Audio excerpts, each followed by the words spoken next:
Bonjour à tous, j'espère que vous allez bien. Suite à ce match face au Cameroun, on va faire un petit débriefing sur ce qui est bien et pas bien et se mobiliser pour la victoire face au Gabon. Monsieur Akeloïc Enjanté, je vais commencer par vous donner un peu mon ressenti là sur ce qui est bien, ce qui n'a pas été bien aussi dans cette confrontation, comment les Ivoiriens se sont comportés, les différentes entrées donc de Inao et ainsi que Jean-Philippe Bama. Donc voilà.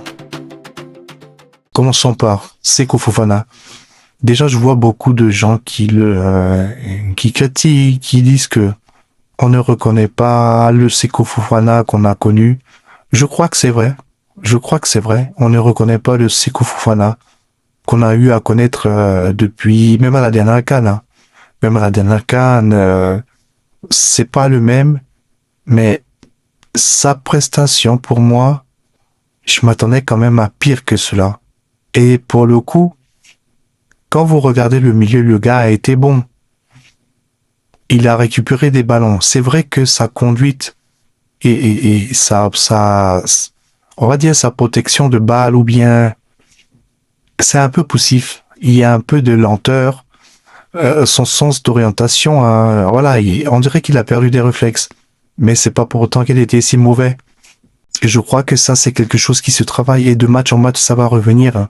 Attention, c'est Fofana débute sa CAN vraiment là, face au Cameroun. Donc, c'est vraiment quelque chose de bien. Et je crois que c'est très encourageant. Ici, par exemple, moi, je trouve que, bon, c'est Seko Fofana, vous savez, il a toujours été comme ça, hein, il tire directement, ça lui a plutôt réussi à chaque fois, mais on a déjà vu aussi rater dans cette position-là, mais il faut essayer de plus analyser les choses.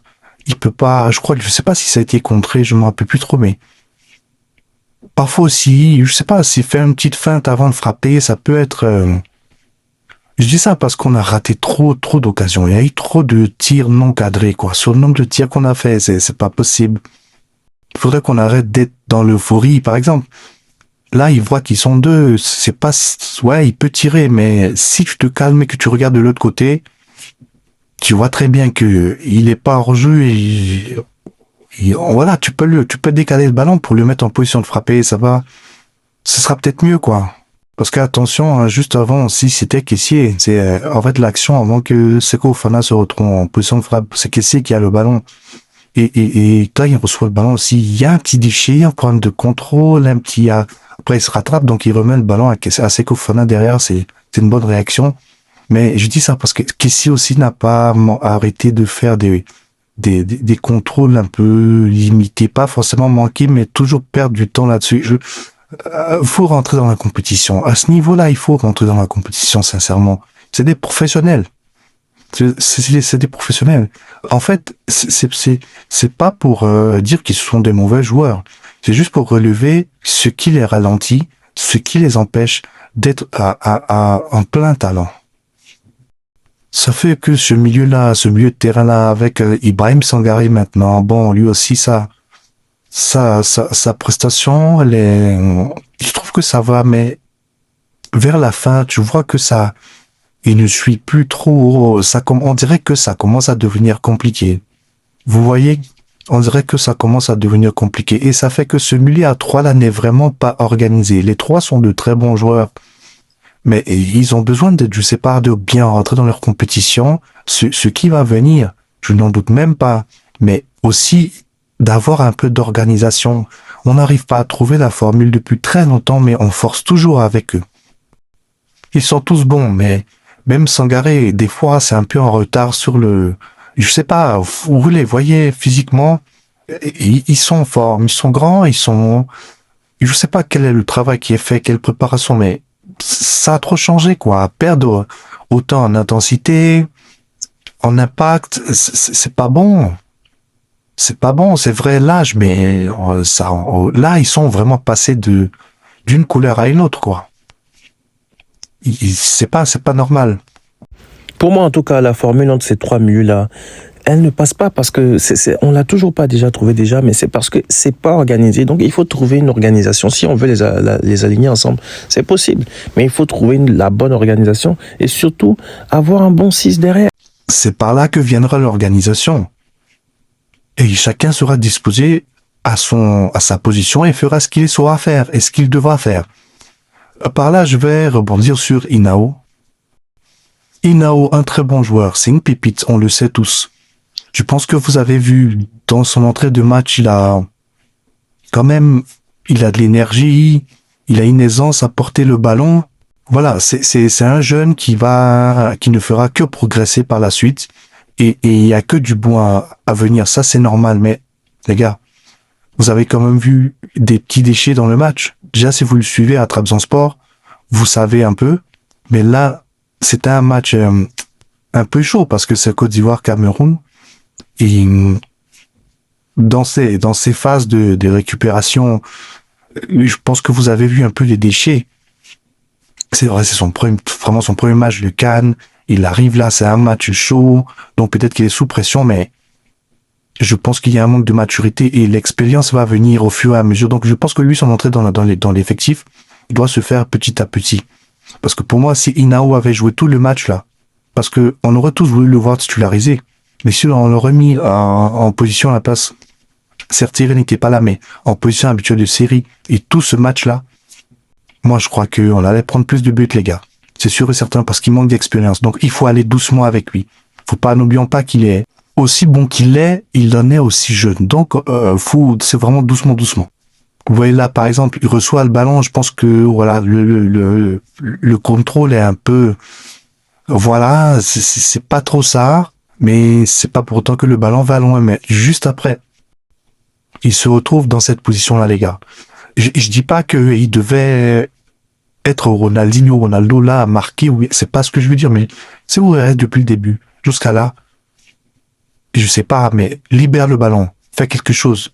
Mais là, il le perd là, et on se retrouve en contre-attaque. Ouais, ils sont en bloc comme ça. Tous nos joueurs sont alignés au départ, ils attendent de partir. Là, les joueurs camerounais sont tous en bloc au centre, c'est eux tous qui sont là, mais tu peux pas aller rentrer face à eux. Vous voyez? Mais après, c'est parti de son contrôle aussi, mais ça, par exemple, ça résulte d'un manque d'expérience. Et ce n'est pas pour le saquer. C'est juste pour faire comprendre que je pense, il peut pas prendre les rênes de ce poste-là tout de suite. Vous voyez? Il faut faire les choses petit à petit. Je répète, on n'enlève à rien toute sa qualité. Il va que grandir ce joueur-là, mais il ne faut pas les griller surtout. Parce que vous savez aussi, quand, il faut vraiment pas les griller, ces joueurs-là. Il y aura que du bon qui viendra, mais faut aller petit à petit. Il saura mieux gérer la pression même dès les prochains matchs. Vous avez vu, non, ça a créé une contre-attaque comme ça. Cette erreur-là, Lézard, lui-même, il en va dire même. Derrière la guise aussi, et c'est pas, mais c'est des choses dangereuses. Vraiment très, très dangereuses. Ça paye cash. Si Kosono ne fait pas son truc là, ici, il se sacrifie là. Il sacrifie pas sa famille. Les gars, on est foutus, hein. Voilà. Parlons de l'entre des gens, Philippe Bamin à la place de Sangari. Franchement, là aussi, c'est un remplacement qui est, je ne trouverai pas l'adjectif pour cela, mais en fait, c'est pour ça. Je sais pas si vous vous rappelez, une fois, j'avais fait une vidéo où je disais que Jean-Philippe Bamin, pour moi, le mettre en défense centrale à la place d'un Ousmane Diomandé, par exemple, parce que tu cherches des solutions, je sais pas, peut-être que parce que tu l'adules tellement, mais on a déjà assez de défenseurs centraux, voire inutile ou même risqué parce que il perd trop de ballons. Donc, fallait mieux le laisser voilà, pour les relances, voilà, dans la position du 6, parce que, à la base même, c'est ce qu'il était. Même si aujourd'hui, il occupe les postes de défenseur central, vaut mieux le mettre en 6 parce que quand il perd les ballons, c'est pas que c'est convenable, mais à ce positionnement-là, c'est plus rattrapable qu'en défense centrale, sur la ligne défensive. Vous avez vu, hier, face au Cameroun, il a lui aussi trop de déchets. Pour Inao, Inao n'en a pas fait autant. Oui, ils n'ont pas eu le même temps de jeu aussi, mais pour Inao, c'est acceptable. Mais lui, non. Et ça a été rattrapé à chaque fois et ça aurait pu nous mettre en danger. Vous savez, des trucs comme ça, tu sais, les attaquants adverses ou même milieu, sont très réactifs. Tu peux prendre, je sais pas combien de buts à chaque déchet comme ça. Donc, j'espère que vous avez compris, mais je sais pas. Voilà, parlons rapidement de Justin Conan, pas grand chose à dire, un très bon joueur, toujours en train de mouiller le maillot. D'ailleurs, même, vous pouvez voir ici sur son centre pour le but de Amad Diallo, le geste qu'il fait est magnifique. Simplement que je voulais revenir simplement sur le but qu'on prend là, un ballon qui revient comme ça. C'est vrai, il essaie de dégager aussi bien qu'il peut, mais c'est un truc basique. Il faut jamais mettre dans l'axe, dans le centre comme ça. On fait pas ça. On fait pas ça. Voilà, juste ça à dire. Mais Ghislain Conan, rien à dire. Toujours des bons matchs, toujours mouillé le maillot, c'est Ghislain Conan. Parce que justement, après, le ballon revient, c'est un Camerounais qui la récupère. Bon, là encore, on peut rattraper le coup, hein. 1, 2, 3, 4, l'autre il écarte ses jambes, ça passe. Et puis voilà, derrière même ils ne reprennent pas le ballon, et puis ça arrive à Ghislain Conan qui va essayer de contrer, mais malheureusement il contre, et puis ça lobe le gardien. C'est pas de la faute de Yaya Fofana, mal placé ou pas, c'est normal qu'il s'avance parce que le joueur va sûrement tirer. Et puis voilà, je veux dire, c'est pas de la, c'est un truc qui était évitable, on pouvait éviter ça. C'est des petits trucs que faudra retravailler, des heures de concentration. Donc les gars, c'était un peu mon ressenti, voilà, hein, sur les milieux, les défenseurs. D'ailleurs même, je n'oublie pas Gueladoué qui fait un très bon match. Gueladoué, très bon match aussi, solide, dur sur l'homme. Je me rappelle de sa prestation face à l'Arabie Saoudite. Je me suis dit mais attends, lui, il va venir à la CAN, c'est comme ça, c'est pas. Qu'est-ce qui se passe? Mais là, non, très content. Lui, on voit tout le courage qu'il continue comme ça. C'est Gueladoué qui continue vraiment, qu'il reste dans cette dynamique-là pour cette compétition. Il va nous servir. C'est très très bien. Je vais finir rapidement avec les attaquants. Déjà, je veux commencer par Amad Diallo parce que très bon match pour moi. Voilà, homme du match, rien à dire. Son but, vous l'avez vu aussi, incroyable. Donc Amad Diallo, franchement parfait, rien à dire. J'enchaîne avec Bayou Rakoun. Je pense que si vous avez vu sa prestation, beaucoup vont penser à Zaha. Pour moi, c'est mieux, pas mieux, parce que en fait, Bayou Rakoun va venir apporter de la densité, de la présence, voilà, dans l'espace adverse. Là où Zaha, Wilfried aussi savait très bien attirer les joueurs dans un autre, on va dire autrement.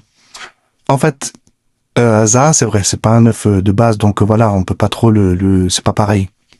Mais là, pour le coup, Bayou Rakoun, ce que je fais, c'est que ces occasions obtenues qu'il n'a pas su cadrer, en fait. Enfin, cette image où on le voit vraiment haut et le ballon sur sa tête, je crois qu'il essaie de faire une remise à Franck Kessié ou je ne sais plus exactement, mais en fait, de là, vous voyez pourquoi ces têtes ne sont pas cadrées, parce que c'est le timing, il est mal positionné, les yeux sont fermés, et les gars, voilà, ça se voit que la tête, c'est pas son fort, quoi. Là où tu vois que peut-être que Zaha, balle au pied, bah, il est peut-être un peu plus fort que lui, au niveau de la finition, sûrement, mais là, en fait, quel va être notre schéma futur? Parce que on a vu l'entrée de Zaha aussi. Zaha, il a pas eu assez de temps, hein, comme Evan Guessant. Je crois qu'ils ont joué 10 minutes, quoi, avec le temps additionnel. Ça doit faire 10 minutes.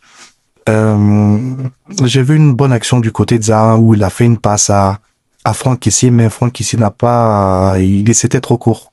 Soit il a été pas assez réactif, ou alors le ballon était un peu trop fort, mais c'était une belle passe. Bon, c'est là où on a pu voir Zaha, et puis aussi sur l'action où il perd le ballon que vous avez vu tout à l'heure.